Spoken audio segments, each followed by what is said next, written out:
Aku pikir aku sudah menolak. Beberapa menit yang lalu, tidak kurang. Horikita mengangkat bahu, seolah mengekspresikan betapa bodohnya dia menemukan kita. Aku tahu kamu melakukannya, tapi, kupikir ini perlu untuk mencapai kelas A. Diperlukan untuk mencapai kelas A, Horikita tampak tidak yakin. Dia sepertinya tidak mendengarkan Kusida. Kamu bebas untuk menolong Sudoukun. Aku tidak berhak menghentikanmu. Namun, jika kamu butuh bantuan, coba orang lain. Aku sibuk, kata Horikita. Sibuk. Tapi semua orang sibuk dengan kasus Sudou sekarang, kataku, mendapatkan tatapan tajam dari Horikita. Matanya seakan berkata, mengapa kamu masih berbicara? Aku memiliki rutinitas harian yang penting, jadi aku memerlukan waktuku sendiri. Sangat tidak menyenangkan waktuku dicuri dariku. Hanya jawaban yang kuharapkan dari kesalahan pemberian yang tak tahu malu. Jika dia hanya mengatakan dia tidak suka menghabiskan waktu dengan orang lain, itu akan terdengar seperti alasan. Bahkan jika aku masuk dan menyelamatkannya sekarang, dia akan mendapatkan masalah lagi. Itu adalah lingkaran setan, bukan? Kamu sepertinya berpikir kalau Sudoukun adalah korban di sini, tapi aku berpikir berbeda. Petik 2. Hah? Tapi bukankah Sudoukun korbannya? Selain itu, akan buruk jika dia berbohong. Kusida tampaknya tidak mengerti arti Horikita.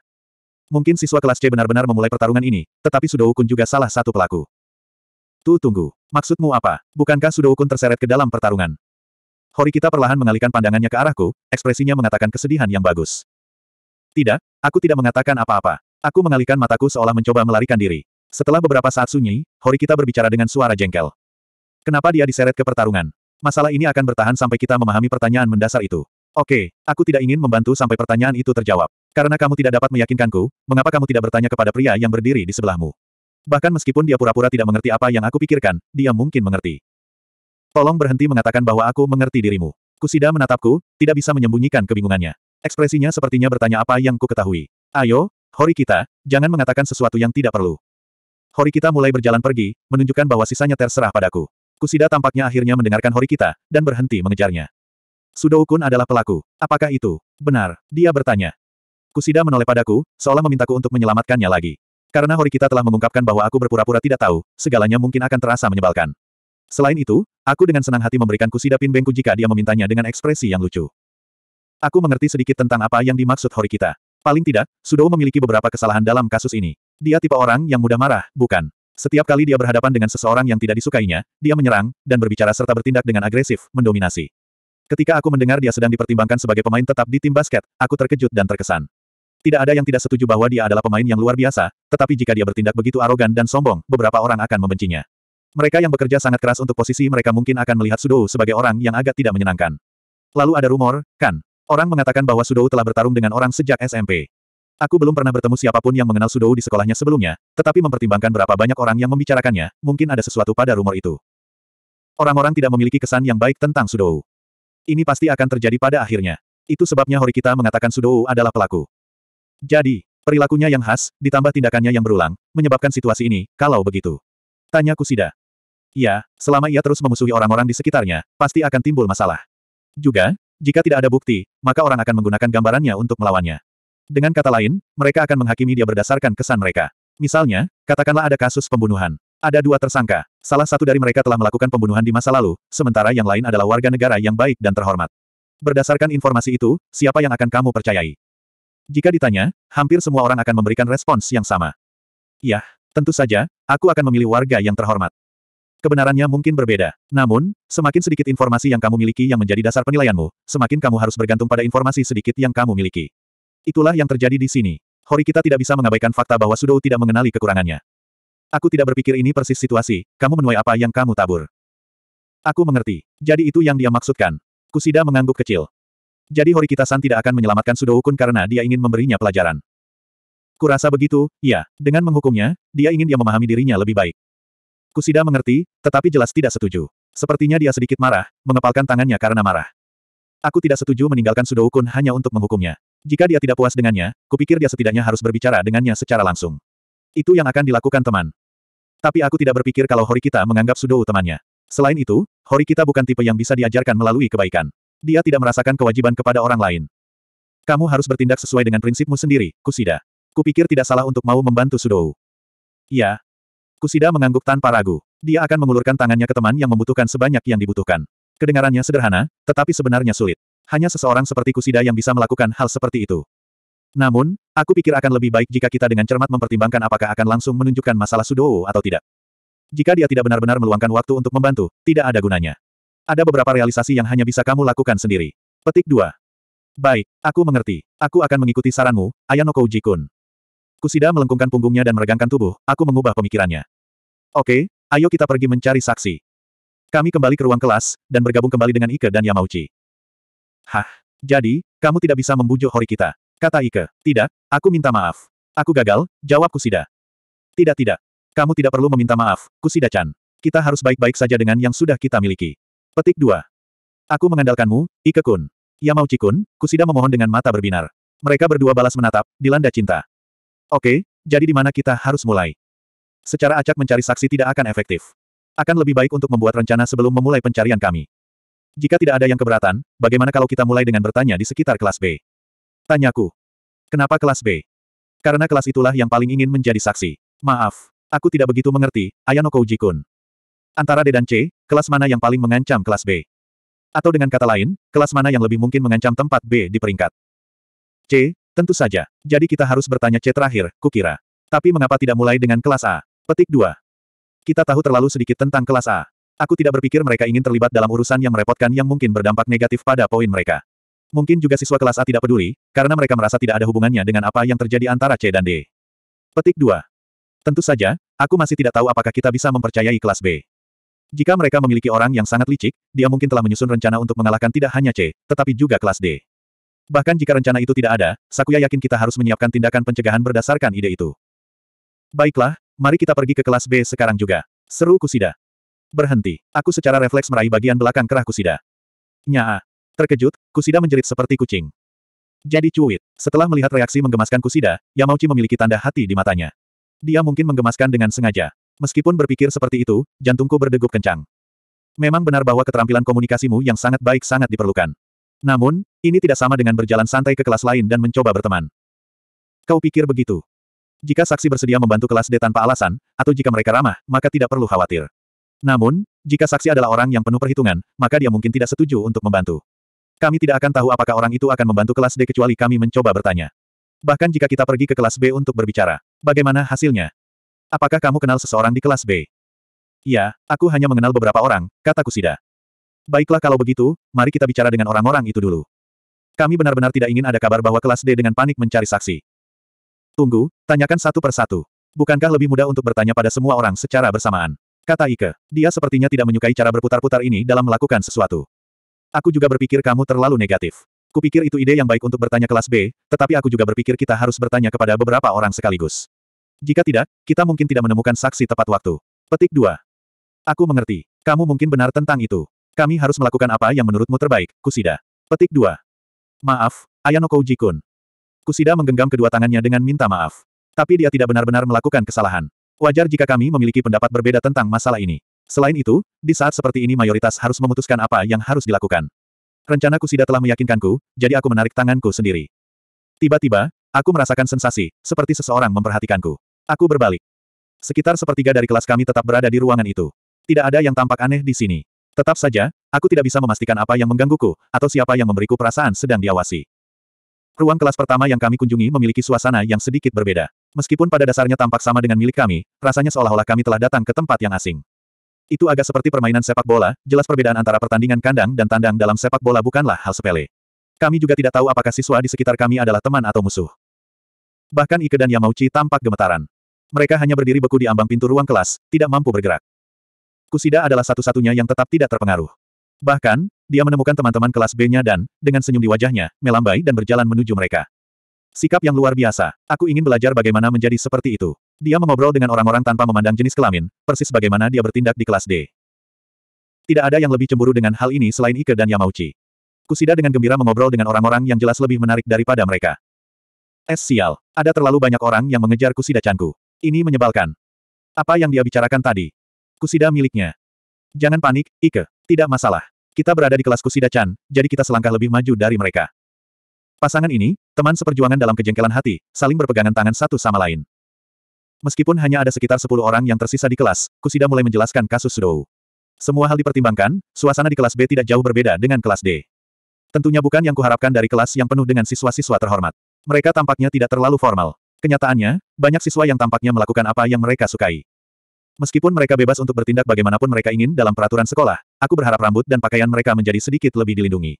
Namun, sebagai gantinya, beberapa siswa memiliki rambut yang diwarnai, dan yah, gadis-gadis tertentu mengenakan rok yang agak pendek. Seperti kata pepatah, kamu tidak harus menilai buku dari sampulnya. Atau mungkin mereka lebih unggul dari kelas D lebih dari sekedar bidang akademik. Sekolah ini terlalu misterius. Memikirkan hal-hal ini adalah rasa sakit di bagian belakang. Ngomong-ngomong, aku hanya datang ke sini untuk menemani Kusida hari ini, jadi kupikir lebih baik menyerahkan semuanya padanya. Aku bergerak lebih jauh dari pintu untuk menghindari perhatian Ike dan Yamauchi. Aku ingin pulang. Aku tidak ingin mereka mendengarku menggerutu sendiri. Dari luar jendela, aku bisa melihat klub lari berlari dan berkeringat. Pendingin ruangan di dalam sekolah sangat efektif, jadi aku tidak merasa ingin keluar. Wow, orang-orang di klub olahraga itu benar-benar bekerja keras, ya. Ike, setelah berkeliling kelas B, bergabung denganku melihat keluar jendela. Dia adalah orang yang sangat berubah-ubah, jadi menunggu mungkin membuatnya bosan. Kupikir orang yang berpartisipasi dalam klub itu bodoh, katanya. Mengapa kamu mengatakan itu? Kamu tahu pernyataan seperti itu akan mengasingkan sekitar setengah dari siswa di sini, kan? Aku tidak tahu angka pastinya, tetapi aku memperkirakan setidaknya 60 hingga 70% siswa di sekolah ini berpartisipasi dalam klub. Jika kamu suka berolahraga, lalu apa yang salah dengan melakukannya sebagai hobi? Apa manfaatnya menjalani cara hidup yang keras seperti itu? Petik 2. Aku pikir aneh melihat aktivitas klub semata-mata dalam hal keuntungan atau kekurangan. Selain itu, ada banyak manfaat untuk berpartisipasi dalam klub. Kamu memperoleh keterampilan yang diperlukan untuk membangun hubungan dengan orang lain, dan kamu juga harus mengalami kemenangan dan kekalahan. Ini adalah hal-hal yang tidak dapat kamu pelajari hanya dengan belajar sendiri. Selain itu, seseorang yang tidak pernah berpartisipasi dalam klub dan hanya langsung pulang setelah kelas mungkin bisa belajar untuk pelajaran itu. Kamu mungkin benar, kataku. Aku menunggu beberapa menit sampai aku menerima laporan Kusida. Aku tentu tidak mengharapkan apa yang dia katakan kepadaku. Chapter 4, Saksi yang tak terduga. Pagi berikutnya, para siswa sibuk bertukar informasi satu sama lain. Orang-orang dari kelompok Hirata dan orang-orang dengan Kusida telah menghabiskan kemarin mencari saksi. Ike dan Yamauchi membenci pria yang mempunyai gadis seperti Hirata, tetapi tampak bersemangat tentang semua gadis yang berkeliaran di sekitarnya. Mereka dengan senang hati mencoba mengobrol dengan mereka. Ketika aku mendengarkan, aku mendengar bahwa Hirata dan kelompoknya belum mendapatkan informasi berharga. Mereka mencatat nama-nama orang yang mereka ajak bicara, dan sesekali mencatat di ponsel mereka. Sementara itu, aku sendirian, seperti biasa. Aku bisa berbicara dengan Kusida, tetapi merasa dirugikan ketika datang ke kelompok besar. Aku tidak bisa berbicara, jadi aku meminta Kusida untuk mengisi saya nanti. Sementara itu, tetanggaku, yang terus menolak undangan Kusida, apapun yang terjadi, duduk dengan ekspresi acuh tak acuh saat dia bersiap untuk pelajaran. Sudou, orang yang menarik perhatian, masih belum datang. Ya ampun, bisakah kita membuktikan bahwa orang-orang kelas C itu salah? Tanya Ike. Selama kita dapat menemukan saksi, itu bukan tidak mungkin. Ayo terus berusaha yang terbaik, Ike-kun. Namun, sebelum kita mencoba yang terbaik, yang terpenting apakah ada saksi? Bukankah Sudou hanya mengatakan bahwa dia pikir seseorang mungkin ada di sana? Bukankah itu bohong? Maksudku, dia kasar, dan dia memprovokasi orang. Petik 2. Jika kita terus meragukannya, kita tidak akan membuat kemajuan. Apakah aku salah? Kurasa, kamu mungkin benar tentang itu, tapi jika Sudou salah, maka poin susah payah kita semua kumpulkan akan dilucuti, benarkan? Poin kita akan tinggal 0. 0. Kita akan kembali ke saat tidak memiliki uang saku sama sekali. Impian kita untuk bermain-main dengan isi hati kita akan tetap tidak akan terwujud. Maka itu akan menjadi ide yang baik bagi semua orang untuk mulai menabung lagi, kata Hirata. Ini baru 3 bulan sejak kita mulai di sini. Pahlawan kelas kami tidak goyah saat ia menyampaikan pidatonya yang luar biasa. Gadis-gadis itu langsung memerah menanggapi. Karuizawa memasang ekspresi bangga, mungkin karena dialah yang dipilihnya untuk menjadi pacarnya. Kupikir poin kita penting. Mereka terikat dengan motivasi kita, bukan? Jadi, aku akan mempertahankan poin kelas kita sampai nafas terakhirku. Bahkan jika itu hanya 87 poin. Aku mengerti bagaimana perasaanmu. Namun, bisa jadi berbahaya untuk berpegang teguh pada poin kita dan kehilangan pandangan akan kenyataan. Yang paling penting adalah menghargai teman-teman kita sebanyak mungkin. Petik 2. Ike, yang menganggap Hirata seperti dua sepatu yang bagus, menatapnya curiga. Bahkan jika Sudou bersalah. Dihukum ketika kamu tidak melakukan kesalahan itu mengerikan. Itu sudah jelas. Namun, Hirata mengangguk tanpa ragu sedikitpun. Seolah-olah dia percaya pengorbanan diri tidak penting. Ike segera melihat ke bawah, seolah-olah ditekan oleh niat mulia Hirata. Kupikir apa yang kamu katakan masuk akal, Hirata-kun, tapi aku masih menginginkan poinku. Para siswa di kelas A mendapatkan hampir 100.000 poin setiap bulan. Aku sangat iri pada mereka. Ada gadis di kelas mereka yang membeli banyak pakaian dan aksesoris bergaya. Bukankah kita hanya bagian bawah dibandingkan dengan mereka? Kaki Karuizawa menggantung di atas mejanya. Orang-orang tampak pahit ketika dia menunjukkan perbedaan nyata antara kelas kami. Mengapa aku tidak bisa berada di kelas A sejak awal? Jika aku berada di kelas A, aku mungkin akan mencintai setiap detik kehidupan siswaku. Aku juga berharap berada di A. Aku akan melakukan banyak hal yang menyenangkan dengan teman-temanku. Sebelum aku menyadarinya, pertemuan untuk menyelamatkan Sudou telah berubah menjadi sesi pengaduan, dengan para siswa memohon jalan keluar dari kelas. Horikita secara spontan tertawa terbahak-bahak sebagai tanggapan terhadap delusi Ike dan Karuizawa. Sebagai tetangganya, akulah satu-satunya yang memperhatikan. Dia sepertinya menyiratkan bahwa mereka tidak bisa memulai di kelas A jika mereka mau. Horikita segera mengeluarkan buku perpustakaan dan mulai membaca, seolah-olah dia berusaha untuk tidak terganggu oleh kebisingan. Sepintas, aku melihat dia sedang membaca Demons Dostoevsky. Pilihan yang bagus. Akan luar biasa jika ada beberapa trik rahasia yang bisa kita gunakan untuk menjadi kelas A dalam sekejap. Menyimpan poin kelas terlalu sulit. Petik 2. Ada perbedaan 1000 poin antara kelas A dan kami. Perbedaan luar biasa besar. Kalau begitu bersoraklah, Ike, karena ada satu cara untuk langsung mencapai kelas A. Cabashira Sensei berbicara dari pintu masuk kelas. Dia tiba hanya 5 menit sebelum kelas dimulai. Tunggu, apa yang kau katakan, Sensei? Ike hampir jatuh dari kursinya sebelum menyusun ulang dirinya. Aku mengatakan bahwa ada cara untuk mencapai kelas A tanpa poin kelas. Horikita mendongak dari bukunya, mungkin mencoba mengukur apakah Cabashira Sensei berbohong. Ayo sekarang, jangan menggoda kami, Sae-chan Sensei. Biasanya, Ike akan menenggelamkan giginya ke informasi itu. Kali ini, dia menertawakannya, seolah mengatakan dia tidak akan dibodohi. Itu benar. Di sekolah ini, ada metode khusus yang dapat kamu gunakan, jawab Cabashira Sensei. Menilai dari jawabannya, dia tampaknya tidak bercanda. Kurasa dia tidak mengatakan itu hanya untuk membingungkan kita. Cabashira Sensei terkadang menyembunyikan informasi, tetapi dia tidak berbohong. Tawa Ike berangsur-angsur berhenti. Sensei, apa metode khusus ini? Ike bertanya dengan sopan, seolah tidak menyinggung perasaannya. Semua siswa memusatkan perhatian pada Cabashira Sensei. Bahkan mereka yang tidak melihat manfaat besar untuk mencapai kelas A pun tampak penasaran. Aku sudah memberitahumu pada hari kamu tiba. Aku bilang tidak ada yang tidak bisa kamu beli dengan poinmu di sekolah ini. Dengan kata lain, kamu dapat mengubah kelas dengan menggunakan poin pribadimu. Cabashira Sensei melirik cepat ke arah Horikita dan aku. Kami telah menguji sendiri metode itu dengan membeli nilai ujian dari sekolah. Itu mendukung kebenaran klaimnya. Poin kelas dan poin pribadi dihubungkan. Jika kami tidak memiliki poin kelas apapun, maka kami juga tidak akan mendapatkan poin pribadi. Namun, itu bukan hubungan yang sempurna. Berdasarkan apa yang kami dengar, kamu tidak perlu kehilangan poin. Karena siswa dapat mentransfer poin, secara teori dimungkinkan untuk mengumpulkan poin pribadi bahkan jika poin kelasmu 0. Serius. Berapa banyak poin yang kita butuhkan untuk menabung untuk melakukan itu? Petik 2. 20 juta. Lakukan yang terbaik untuk menghemat poin. Lakukan itu, dan kamu bisa masuk kelas mana saja yang kamu suka. Petik 2. Setelah mendengar angka yang sangat tinggi itu, Ike jatuh dari kursinya. Apakah kamu baru saja mengatakan 20 juta? Tapi itu tidak mungkin. Semua orang di kelas mulai mencemooh. Kekecewaan mereka sudah bisa diduga. Biasanya ya, itu tidak mungkin. Namun, karena ini merupakan jalan menuju kelas A, tentu saja itu mahal. Jika aku mengurangi angka 1 digit, mungkin akan ada lebih dari 100 orang di kelas A yang lulus. Maka tidak akan ada gunanya bagi sistem kami. Bahkan dengan mempertahankan jatah bulanan kami sebesar 100.000 poin, itu masih tidak akan mudah dijangkau. Hanya karena penasaran, apakah ada yang berhasil mengubah kelas mereka seperti ini sebelumnya? Itu pertanyaan yang jelas. Sekolah menengah tingkat lanjut telah beroperasi selama sekitar 10 tahun. 1000 dan beberapa siswa telah berjuang untuk berhasil. Jika ada yang berhasil mencapai sukses dengan metode itu, pasti ada yang membicarakannya. Sayangnya tidak ada. Tidak ada yang pernah melakukannya sebelumnya. Alasan mengapa sejelas seperti hari. Bahkan jika kamu mempertahankan poin kelas dengan sempurna saat mulai sekolah di sini, setelah 3 tahun kamu hanya memiliki 3,6 juta. Kelas A bisa mengumpulkan poin cukup untuk mencapai 4 juta. Biasanya, kamu tidak akan bisa melakukannya. Jadi, bukankah itu berarti itu tidak mungkin? Itu hampir mustahil. Namun, bukan berarti itu sebenarnya tidak mungkin. Ada perbedaan besar, Ike. Namun, sekitar setengah kelas sudah kehilangan minat pada apa yang dia katakan. Bagi siswa di kelas D, yang memimpikannya hanya 100 atau 200 poin pribadi, mencapai 20 juta adalah mimpi yang jauh. Itu di luar jangkauan imajinasi kita. Bolehkah aku mengajukan satu pertanyaan? Horikita yang waspada mengangkat tangannya. Dia tampak cukup bertekad, mengingat ini adalah jalan potensial menuju kelas A. Berapakah jumlah poin tertinggi yang disimpan seorang siswa sejak pembukaan sekolah ini? Aku hanya meminta demi referensi. Pertanyaan yang sangat bagus, Horikita. Sekitar 3 tahun lalu, seorang siswa dari kelas B menghemat hampir 12 juta poin sebelum lulus. Petik 2. D12 juta. Seorang siswa dari kelas B. Petik 2. Dia dikeluarkan sebelum lulus, jadi dia tidak bisa menyimpan 20 juta poin itu pada akhirnya. Dia terlibat dalam operasi penipuan skala besar untuk menghemat poin. Curang.